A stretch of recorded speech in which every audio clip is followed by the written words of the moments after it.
In the last video, I spoke about the late medieval architect Filippo Brunelleschi and his major innovations in structural engineering, geometric proportions, and application of classical traits in his work.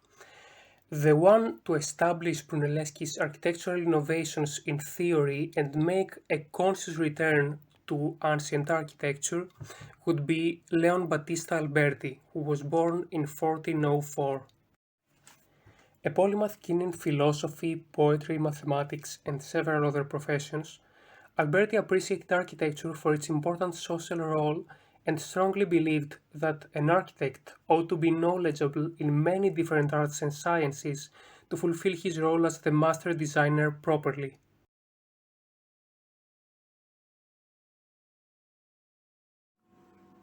His written work, De Re Edificatoria, which can be translated as On the Art of Building, was largely based on De Architectura by the ancient Roman architect Vitruvius, and it was a founding work in modern architectural theory as a practice.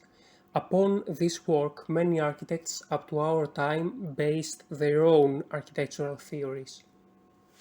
Alberti stepped upon the basic principles of architectural design set by Vitruvius, which were firmitas, strength, utilitas, function, and venustas, beauty. And upon this he established some principles of his own that make a rational and beautiful architectural composition.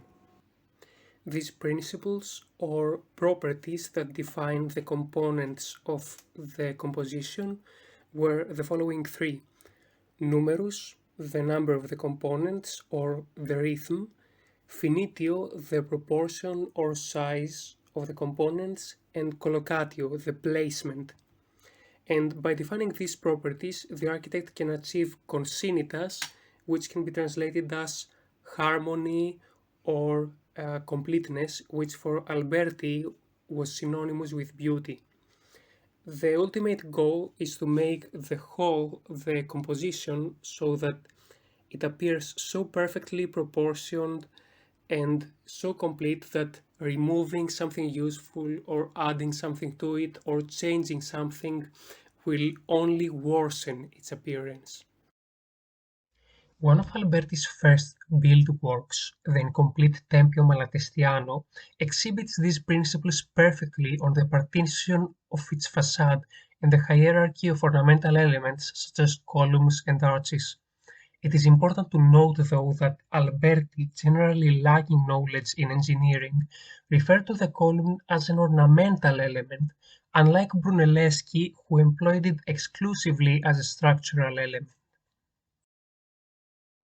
Some of Alberti's elements in the Tempio Malatestiano, such as the triple partition and the scrolls bridging the narrower upper level to the wider lower level, were repeated later on the facade of Santa Maria Novella in Florence, a pre-existing Italian Gothic church. Alberti's mission on this building was to maintain a degree of harmony with the already existing decorations of the facade's lower part. Thus, he used similarly colored materials and employed an organization into squares to adjust the facade's proportions, while also using some classical ornamentations. Alberti is believed to have also designed the Palazzo Rucellai in Florence, where he decided to make a clear reference to the ancient Roman Colosseum by decorating it with three different orders from bottom to top: Toscan, a Renaissance original instead of Ionic, and simplified Corinthian. Once again, these pilasters are a merely ornamental element of the stonework rather than a freestanding supporting element, aiming to partition the facade scale harmonically into portions. Each portion on the ground floor has a small rectangular window. Two of them have gates, while on the two upper floors they have double windows framed by arched masonry. Alberti may also have been a consultant in the design of Pienza, the papal city of Pius II, which was completed by Bernardo Rossellino. Pienza is notable for its central square of trapezoidal shape, widening towards the cathedral, framed laterally by two major palaces. The cathedral bears resemblance to the Tempio Malatestiano due to its arches and ornamental columns, although here the arches span both levels of the church, which are of the same width and are topped by a roof with a giant pediment. The Pope's residence, Palazzo Piccolomini, exhibits striking resemblance to the Palazzo Rucellai regarding its stonework and organization by level, which has created a controversy over the extent to which Alberti or Rossellino contributed to the construction of both of these palaces. It also shows an early example of a geometrically organized Renaissance garden overlooking the valley towards Monte Amiata. Two of Alberti's last works were the churches of San Sebastiano and San Andrea in Mantua. San Sebastiano is quite a bizarre building, looking stark and featureless without the arches and columns that Alberti used in previous works, and the pediment, unexpectedly broken in the middle by a square window. It is questionable whether it was completed entirely based on Alberti's plans. San Andrea, one of Alberti's most massive works in terms of scale, clearly evokes the appearance of an ancient Roman triumphal arch, with a remarkable hierarchy of pilasters and arches of different sizes. Aside from this conscious return to classical ideals that defined Renaissance architecture, Alberti contributed massively to architecture in overall by creating an organized approach to design based on the concept of beauty and instilling humanist ideas to urban design. He was the first one to emphasize the importance of architectural design as a socially sensitive process that needs to project coherence to the user, the citizen, or the everyday person, and the first one to provide later generations of architects with a design process to use as a reference. Through the late 15th century, several palazzi were built in Florence for members of the high social class, many of them based on the new humanist artistic spirit.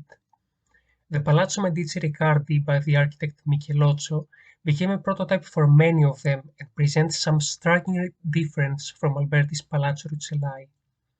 The arched windows have a similar form, but the partitioning pilasters between them are absent. The ground floor is dominated by only 5 massive doorways, and the building's stonework varies from rough and rusticated on the ground floor to smoother on the first and even more smooth on the second floor. Michelozzo also designed the Villa Medici in Fiesole, which established the Renaissance role model for the villa. Fortifications are now obsolete as a form of defense, and the house can be more open towards the exterior and surrounded by spacious gardens. Giuliano da Sangalo, one of the dominant architects of this period, used the Ionic column in the portico of Santa Maria Maddalena dei Pazzi and the classical portico of the Medici villa of Poggio Caiano, which bears resemblance to works made by Andrea Palladio in the 16th century. He also designed the church of Santa Maria delle Carceri, notable for its Greek cross shape, and the Palazzo Gondi, where we see a new detail on the arched windows, the faceted stones growing taller towards the keystone. Giuliano da Sangalo's greatest work, however, is the Palazzo Strozzi, notable for its perfectly symmetrical, freestanding form, which is dominated by one central doorway on every side of the ground floor. The gradual widening of the arches appears in this palace also, but without the faceted form of the Palazzo Gondi, and the roof is dominated by an enormous cornice. Luciano Laurana designed the Ducal Palace in Urbino, notable for its central courtyard surrounded by a Corinthian colonnade. In Rome, the Palazzo della Cancelleria was designed possibly by Antonio da Sangalo the Elder or Baccio Pontelli, and it is a notable departure from the previous Florentine designs due to the organization of partitioning pilasters in pairs of 2 and the flat cornices above the windows, elements that one could describe as an early kind of Mannerist playfulness.